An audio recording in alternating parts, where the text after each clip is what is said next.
most of us do daily parayanam in our daily lives in praise of Lord, Vishnu Sahasranamam, Rudram Chamakam and all this.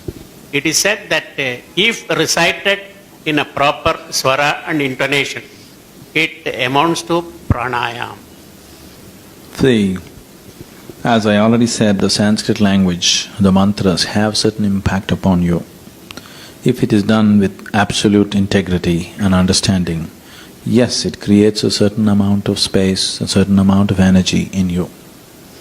It would be improper to call it pranayam, because pranayam as a process goes much deeper than chanting of the mantras. Mantras have very beneficial impact upon you, no doubt about that. When they say pranayam, they may be saying, because in the Brahmin culture, pranayam means just nadi shuddhi. Yes, if you're just calling nadi shuddhi as pranayam, maybe that much impact may happen because of mantra chanting or doing this parayanam. But if you're thinking that this is a prayer which is going to reach God and things are going to happen to you, it's a wrong understanding. Prayer is not something that you do, it is something that you become. Prayer is a quality, prayer is not an act that you do. There's a wonderful story. Once, one of the Baptist missionaries from United States went to a certain remote part of Siberia. There, when he went to the town, because he wants to convert people into his great religion, everybody else is a pagan in his understanding. There he found the people were all talking about 3 saints who were living on a little island in a huge lake in Siberia. So, he wanted to see who the saints are, took a boat and a boatman and went there across the lake, reached there. Then he found these people were utterly uneducated, illiterate shepherds. He went and saw these people, they looked filthy, and somehow these 3 guys just living on an island, they look wild men. Then he asked them, okay, what is this and what is the prayer that you do? So first one said, every day I pray that all the sheep, they must all be well and they must come back home.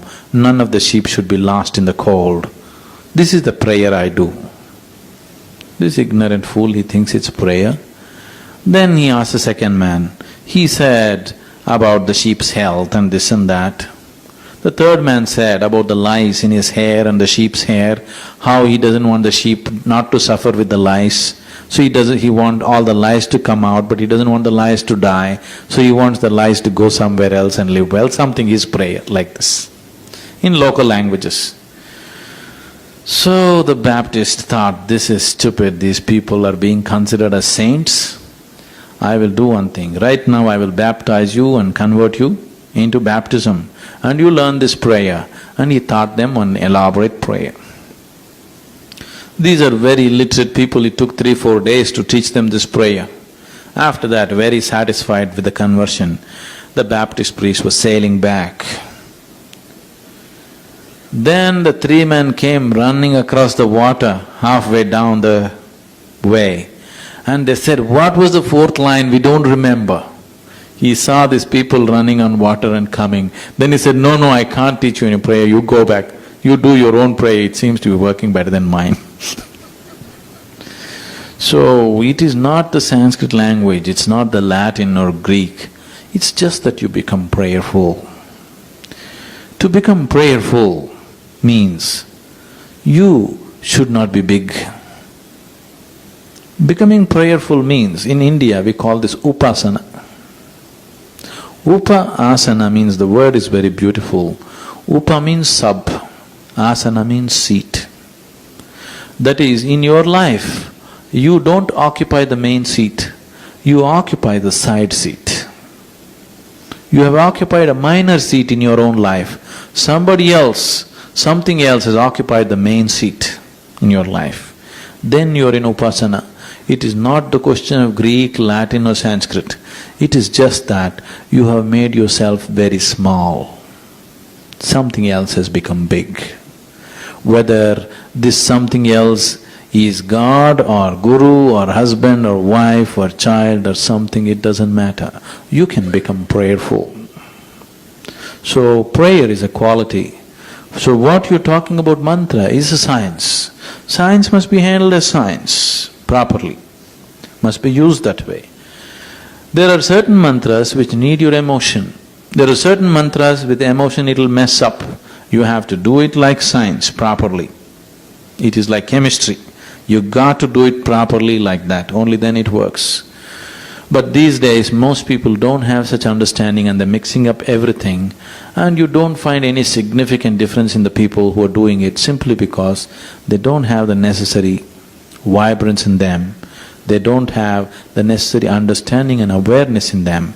Any repetition, as I already said, without the necessary awareness will bring only dullness.